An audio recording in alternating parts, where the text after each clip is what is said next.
Selamat datang dan ikuti saya. Saya memiliki Motorola ThinkPhone 25 dan hari ini saya akan membahas unboxing, melihat sekilas perangkat ini, spesifikasinya, dan secara umum pendapat saya tentangnya.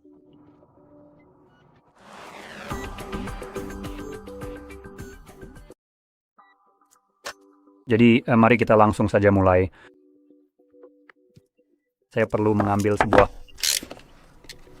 pisau dan ini dia.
Oke, jadi itu pada dasarnya semua yang kita dapatkan di dalam paket.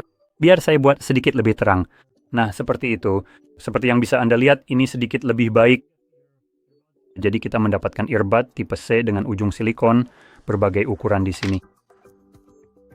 Kita juga mendapatkan kabel tipe C ke tipe C. Dan seperti yang sudah Anda lihat, ada kejutan berupa charger yang disertakan. Nah, ini bukan charger biasa. Ini adalah charger 68 watt, yang hampir 2 kali lipat dari ini. Kecepatan pengisian yang bahkan bisa dicapai oleh ponsel Samsung. Jadi, salut untuk Motorola karena sudah menyertakan, Anda tahu, kemasan yang sedikit lebih baik. Selain saya juga mencoba mendapatkan hard case plastik untuk perangkat dengan branding ThinkPhone di sini dan aksen merah kecil pada huruf I serta perangkat itu sendiri.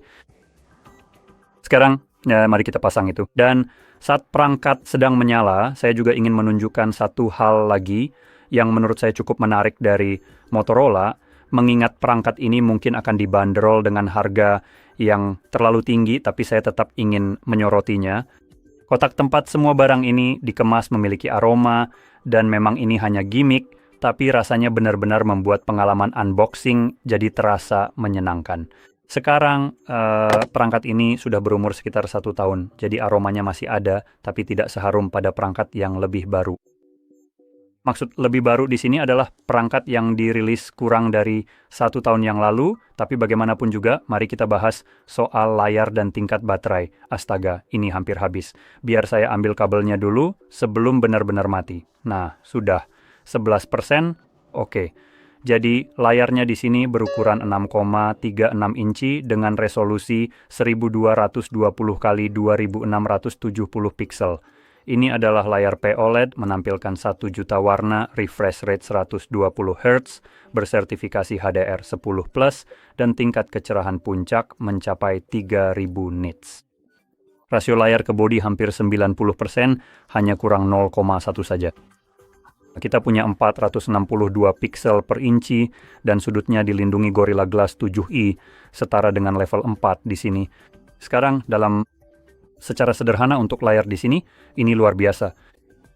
Satu-satunya hal yang menurut saya kurang adalah sertifikasi seperti Dolby Vision.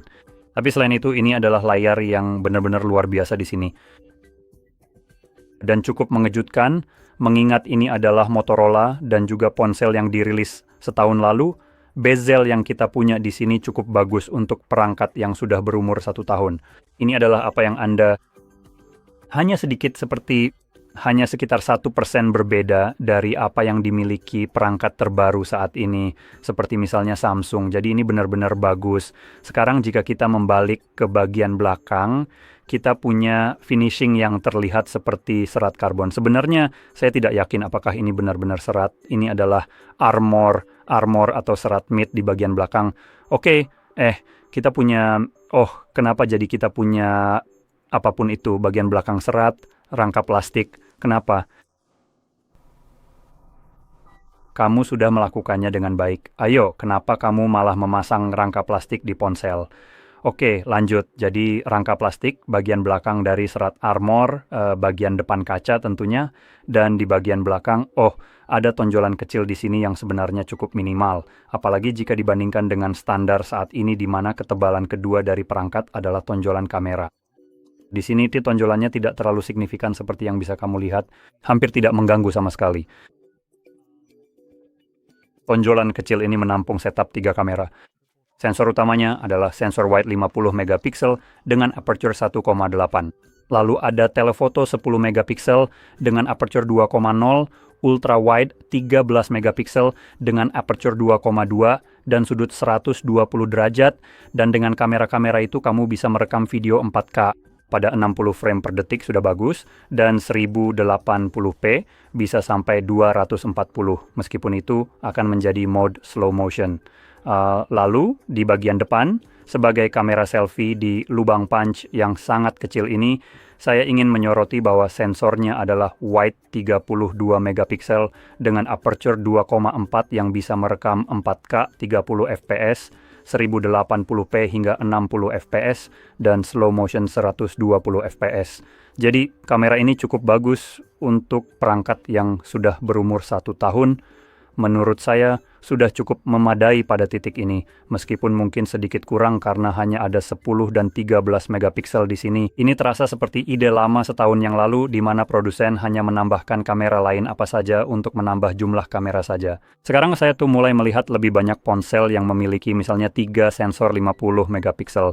Jadi pada dasarnya mereka semua sama dalam hal jumlah megapiksel saya rasa. Jadi di sini jelas tidak seperti itu. Seperti yang saya bilang, ponsel dari bahkan setahun yang lalu saja punya konsep yang sedikit berbeda. Saya juga tidak akan heran kalau melihat ponsel yang mungkin sedikit lebih murah dari ini, tapi dilengkapi dengan kamera makro 2 megapiksel atau fitur yang kurang berguna seperti itu. Jadi itu masih merupakan praktik yang cukup umum setahun yang lalu. Ngomong-ngomong, lanjut ke bagian internalnya. Jadi perangkat ini sebenarnya cukup ringan dan kecil. Dan karena itu, perangkat ini sedikit kurang optimal di bagian baterai. Kapasitas baterainya di sini adalah 4310 mAh, tapi untungnya bisa diisi daya dengan kecepatan 68 watt, dan kemungkinan besar kamu juga akan mendapatkan chargernya, karena memang seharusnya begitu. Saya tidak peduli dengan omong kosong soal kami peduli dengan ekosistem, makanya kami rilis ponsel jelek yang tidak akan dibeli siapapun setiap tahun 4 model sekaligus karena kami sangat peduli, tapi tidak ada satupun yang dapat charger. Maksud saya, sudahlah, jual saja omong kosongmu ke orang lain karena orang normal tidak akan membelinya. Maksud saya, omong kosongnya, lebih spesifiknya, saya harus perjelas. Jadi, kapasitas baterai di sini memang lebih kecil, mengingat sekarang sudah ada ponsel dengan kapasitas 5,5 hingga 6.000 mAh berkat baterai silikon karbon, tapi dulu belum ada seperti itu. Jadi kapasitasnya memang lebih kecil di sini, tapi untungnya kita bisa mengisi dayanya dengan cepat dan juga secara nirkabel memakai charger Qi 15 watt. Jadi ada 2 cara untuk mengisi daya dan 15 watt untuk pengisian nirkabel saat itu sudah cukup bagus. Satu-satunya ponsel yang bisa mengalahkannya adalah seperti Vivo dan beberapa merek lain yang punya pengisian nirkabel 60 watt lewat Super VOOC atau sejenisnya. Jelas, kamu tidak akan dapat fitur seperti itu di sini. Selanjutnya, kita punya RAM 8 atau 12 gigabita, tergantung model yang dipilih, dan penyimpanan dari 256 hingga setengah terabita. Secara teknis, hanya ada dua versi, yaitu 256 GB dengan RAM 8 GB dan setengah terabyte dengan RAM 12 GB. Dan sayangnya tidak ada penyimpanan yang bisa diperluas, jadi kalau saya ambil, ayo, nah ini dia, ini kamu bisa kamu lihat, di sini hanya ada satu slot SIM dan tidak ada dukungan kartu SD, bahkan tidak ada dukungan dual SIM. Jadi untuk memperjelas memang tidak ada dual SIM fisik, tapi ada semacam eSIM sungguhan. Jadi kamu bisa memasukkan satu kartu SIM fisik dan menghubungkan satu eSIM juga. Jadi kamu bisa punya dua nomor di perangkat ini. Sekarang lanjut lagi, RAM 8 atau 12 gigabita dengan penyimpanan 256 hingga setengah terabita, semuanya didukung oleh Dimensity 7300. Dan itu merangkum semuanya. Sensor sidik jari di bawah layar dan Dolby Atmos. Apa? Hentikan tutupnya. Ayo. Dolby Atmos di telepon. Ya, tentu. Saya tidak akan benar-benar membeli telepon untuk Atmos. Baiklah, begini saja. Sekarang mari kita bicara tentang harga. Jujur saja, saat perangkat ini dirilis harganya tidak terlalu mahal. Astaga, heran. Saya ingin tahu berapa harganya sekarang jika bisa Anda ingin membelinya, karena sudah setahun berlalu dan saat ini kami melihat harga yang cukup masuk akal untuk sebuah ponsel baru. Jujur saja. Biarkan saya melihat berapa harga terendah yang bisa saya temukan dalam keadaan baru. Maksud saya mungkin harus mengklarifikasinya. Ayo. Jadi kita melihat jumlah total 1.400 zloty Polandia. Sekarang 1.400.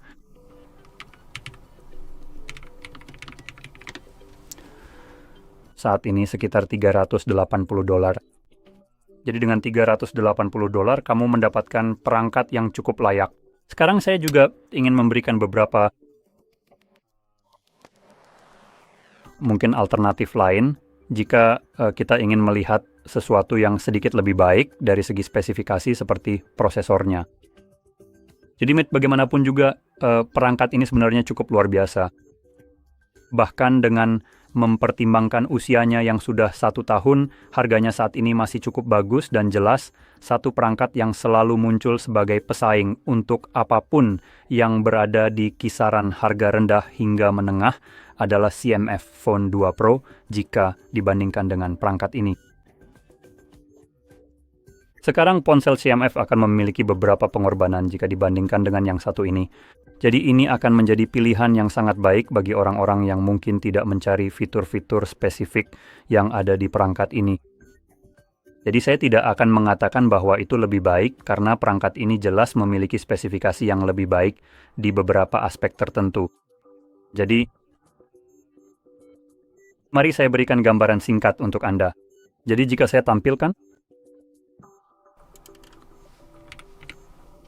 kita melihat layar dengan resolusi lebih rendah, tetapi ukurannya lebih besar, yaitu 6,7 inci. Kamera ganda dengan 50 megapiksel untuk lensa wide dan telefoto, serta 8 megapiksel untuk ultra wide. Resolusi perekaman yang lebih rendah. Baterai lebih besar namun tanpa charger yang disertakan. Prosesor lebih cepat dengan jumlah RAM yang sama jika Anda memilih varian terendah. Lebih rendah jika Anda memilih versi setengah terabyte dari perangkat ini. Jadi ponsel CMF tersedia dalam kapasitas 128 atau 256, keduanya dengan RAM 8 GB, tetapi memiliki penyimpanan yang dapat diperluas. Bodinya terbuat dari plastik, kameranya lebih baik, dan harganya lebih murah, jauh lebih murah.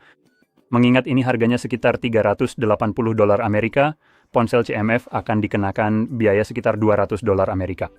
Jadi $180 lebih murah untuk prosesor yang lebih cepat dari ini, yaitu Dimensity 7300 Pro. Jadi ini lebih cepat daripada yang kita miliki di sini karena ini adalah 7300, bukan Pro. Jadi ini adalah perangkat yang lebih cepat dan dirilis lebih sering, yang berarti kita akan mendapat lebih banyak pembaruan Android, yaitu 3 pembaruan tambahan mulai dari Android 15 ke atas. Dari segi layar, ini kurang lebih sama, AMOLED dengan refresh rate 120 Hz, tapi memiliki pull rate 2160 Hz, yang berarti kecepatan scrolling dan respons layar terhadap input Anda ya mencapai 2160 kali per detik. Jadi gerakan sekecil apapun benar-benar terasa instan bagi Anda. Juga mendukung HDR10 dan tingkat kecerahan puncak hingga 3000 nits. Rasio layar ke bodinya sebenarnya lebih rendah, yaitu 86,7% dibandingkan dengan 89,9% di sini. Tapi seperti yang saya bilang, perangkat ini punya beberapa keunggulan seperti kecepatan pengisian daya yang lebih cepat. CMF1 hanya 33, yang ini lebih dari 2 kali lipatnya. Perangkat ini juga punya fitur pengisian daya nirkabel, tapi kapasitas baterainya lebih kecil. Dan ini juga merupakan perangkat yang sudah berumur 1 tahun. Jadi Anda tidak akan mendapatkan banyak pembaruan pada perangkat ini. Tidak tanya, Anda mendapatkan 2 atau 3 tahun pembaruan. Kita sudah setahun berlalu, jadi jelas kamu akan kehilangan pembaruan tambahan, setidaknya 1, yang akan didapatkan oleh CMF Phone. Jadi CMF akan mendapatkan Android 18, sementara yang ini mungkin hanya sampai Android 17 paling bagus. Tapi salah satu fitur menarik dari perangkat ini adalah bagian belakangnya yang terbuat dari carbon fiber, rasanya seperti perangkat premium. Perangkat ini masih berjalan dengan sangat baik. Dimensity 7300 atau Pro, keduanya adalah prosesor yang sangat cepat. Dan jika kamu tidak berencana untuk bermain game, kamu benar-benar tidak akan merasakan perbedaannya. Bahkan untuk bermain game pun perbedaannya tidak terlalu besar. Jadi ini masih merupakan perangkat yang luar biasa. Satu-satunya alasan saya membahas CMF Phone 2 Pro adalah karena itu perangkat yang lebih terjangkau, dan saya pribadi mencari perangkat yang memberikan nilai terbaik untuk uang yang dikeluarkan. Di sini, kamu membayar lebih untuk merek dan fitur-fiturnya. Jadi, dari segi rasa, ini akan terasa sedikit lebih premium dibandingkan CMF Phone yang harganya sekitar $200. Maksud saya, dari segi rasa, memang plastik, saya tidak akan menyangkal itu tidak akan sebaik dan semewah yang ini, tapi lebih cepat dan lebih murah. Jadi saya ingin mengangkat hal itu karena ini adalah perbandingan terbaik untuk ponsel ini, mengingat mereka hampir menggunakan prosesor yang sama. Tapi yang tidak akan kamu dapatkan dari perangkat yang saya sebutkan tadi, dan yang kamu dapatkan dari Motorola, adalah paket lengkap dengan casing, kabel, bahkan charger. Sesuatu yang misalnya Sony dengan Xperia-nya tidak menyertakan semua ini, hanya perangkat dan kertas. Mereka hanya memberikan kertas dan ponselnya, bahkan chargernya pun tidak. Di sini, kamu benar-benar mendapatkan semua yang kamu harapkan ada di dalam kotak untuk perangkat yang memang perlu diisi dayanya. Kamu benar-benar mendapatkan barang-barang yang bisa kamu gunakan untuk mengisi daya, karena tidak semua orang punya charger di rumah, dan menghabiskan uang untuk ponsel. Menurut saya, kamu seharusnya mendapatkan semua yang dibutuhkan untuk langsung digunakan. Karena sehari kemudian, perangkat ini jadi tidak berguna kalau kamu tidak punya charger. Jadi salut untuk Motorola yang sudah menyertakannya. Ini masih perangkat yang luar biasa, yang tidak akan jadi masalah buat saya jika harus menggunakannya sekarang, kalau ada yang memberikannya pada saya. Ini ponsel yang solid dengan harga yang cukup masuk akal, bukan yang terbaik, tapi seperti yang saya sebutkan, menawarkan beberapa keunggulan dengan harga itu. Sekarang pertanyaannya untuk kamu. Apakah keunggulan yang ditawarkan dengan kualitasnya itu memang yang kamu cari? Atau kamu lebih suka perangkat yang lebih murah, mungkin sedikit lebih cepat, tapi terasa lebih murahan? Jadi, saya serahkan itu pada kamu. Semoga ini sangat membantu, dan kalau iya, jangan lupa klik like, subscribe, dan terima kasih sudah menonton.